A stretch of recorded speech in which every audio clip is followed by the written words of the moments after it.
नमस्कार।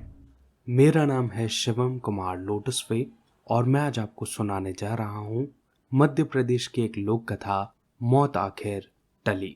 मालवा के राजा विक्रम रोज आधी रात को भेष बदलकर अपनी प्रजा का दुख सुख जानने के लिए निकल जाया करते थे। वह अपनी प्रजा को हमेशा सुखी देखना चाहते थे। एक रात वह घूमते घूमते गरीब बस्ती में जा पहुंचे। अचानक उन्हें किसी स्त्री के रोने की आवाज सुनाई दी। उन्होंने सोचा कि जरूर कोई बहुत ही दुखी होगी जो इस अंधेरी रात में रो रही है। वे झट से उस तरफ मुड़ गए। थोड़ा आगे बढ़ने पर उन्हें एक झोपड़ी दिखाई दी। पास जाने पर उन्होंने देखा कि एक झोपड़ी में दो बूढ़ी औरतें अपने माथे पर हाथ रखकर रो रही हैं। राजा ने भीतर जाकर उनसे पूछा, माताजी, तुम ऐसा कौन सा दुख है कि तुम इस आधी रात में रो रही हो? एक बूढ़ी औरत ने सर उठाकर कहा, बेटा, हमें कोई दुख नहीं है। यहाँ तो विक्रम सरीखा राजा का राज है। इस राज में भला कौन दुखी हो सकता है? राजा बूढ़ी औरत की बात सुनकर अचरज में पड़ गया। उन्होंने पूछा, तो फिर तुम दोनों रो क्यों रही हो? इस पर औरत बोली, बेटा, हम रोए नहीं तो और क्या करें? हमारा ऐसा प्रजापालक राजा विक्रम आज मर जाएगा, तब तो हम अनाथ हो जाएंगे। इतना कहने के बाद दोनों फिर से रोने लगी। राजा गरीब से गरीब प्रजा का अपने प्रति ऐसा प्रेम देखकर गदगद हो उठा। उन्होंने उन औरतों से पूछा, क्या कोई ऐसा उपाय नहीं है जिससे राजा की मौत टल जाए? औरत बोली, बेटा, विधना माता ने जो माथे पर लिख दिया है वह भला कभी नहीं मिटता। मगर देखो, राजा अगर इन 4 बातों पर अमल करे तो शायद बच जाए। भेष बदले हुए राजा विक्रम ने पूछा, वे 4 बातें कौन सी है माताजी? बूढ़ी औरत बोली, सुन बेटा, 4 बातें यह है कि नमकीन भोजन नहीं, रात में सोना नहीं, नाते रिश्तेदार दूर और बैरी का आदर सत्कार। राजा को इन्हीं बातों पर अमल करते हुए रहना है। समझ गया ना बेटा?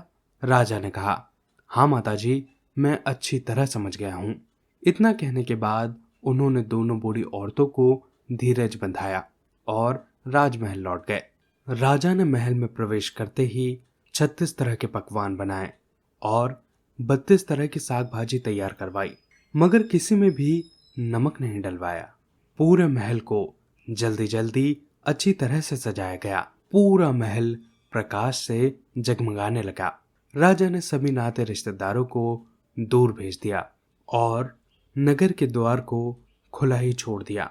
आधी रात जब बीत गई तब ठीक उसी समय विधना माता धमधम करती आ गईं। राजा उनका स्वागत करने के लिए तैयार थे। उन्होंने बड़े आदर से विधना माता का स्वागत किया और उनके पैर छूकर प्रणाम किया। उनको आसन पर बिठाकर हीरे मोती जड़ा शाल ओढ़ाया। ऐसा स्वागत देखकर विधना माता एकदम चकित हो गई। उन्होंने कहा, राजा विक्रम, मैं तो तुम्हें लेने आई हूँ। राजा विक्रम हाथ जोड़कर बोले, मैं हाजिर हूँ माताजी, आपके साथ ही चलूंगा, मगर मेरी एक विनती है, आप पहले भोजन कर ले, फिर हम चलेंगे। विधना माता भोजन करने के लिए राजी हो गई। राजा ने उनके लिए 36 तरह के पकवान और 32 तरह की साग भाजी तैयार करवाई थी। वह बस उनके सामने परोस दी गई। विधना माता ने सारी चीजें चखी। बिना नमक के वे सब फीकी लग रही थी। विधना माता सारी बातें समझ गईं। वे मुस्कुराते हुए बोली, जरा नमक तो लेकर आ। राजा ने नमक भी उनके सामने रख दिया। माता ने बड़े प्रेम से भोजन किया। खाने पीने के बाद विधना माता बोली, राजा, तूने तो अपनी खातिरदारी से मेरा हृदय जीत लिया। मैंने तेरी जान बख्श दी। भोजन में नमक का जो स्थान है वही स्थान राज्य में तेरा है। तेरे बिना यह राज्य बिना नमक के भोजन की तरह हो जाएगा। अब तू बेखटके राज कर और अपनी प्रजा को सुख दे। इतना कहकर विधना माता छमछम करती वापस चली गई, मगर जाते जाते राजकुमार साथ लेती गई। स्वर्ग में चित्रगुप्त ने जब उस राजकुमार को देखा तो बोला, यह तो विक्रम का बेटा है, लाना तो राजा को था। इस राजकुमार का समय तो अभी नहीं आया है, इसको पृथ्वी पर वापस भेज दें। उसी समय पृथ्वी पर राजकुमार जी उठे। उसने सबको स्वर्ग का हाल बता दिया। राजा का काल टल गया था। यह जानकर प्रजा बहुत आनंदित हुई और राजा की जय जयकार करने लगे। दोनों बूढ़ी औरतें भी राजा की मौत टल जाने पर राजा को बधाई देने के लिए महल जा पहुंची। राजा को देखते ही वह पहचान गई। बूढ़ी औरत दूसरी बूढ़ी के कान में फुसफुसाई, अरे उस रात तो राजा हमारी झोपड़ी में आया था, वह तो हमारा राजा ही था। राजा विक्रम भी उन दोनों को पहचान गए थे। उन्होंने हंसते हुए उन दोनों को ढेर सारा इनाम देकर वहां से विदा किया। दोस्तों, ये थी पूरी कहानी। आशा करता हूँ आपको ये कहानी अच्छी लगी होगी। ऐसी और कहानियां सुनने के लिए प्लीज चैनल को सब्सक्राइब कीजिए। अपने आसपास सफाई बनाए रखें और एक पेड़ जरूर लगाएं।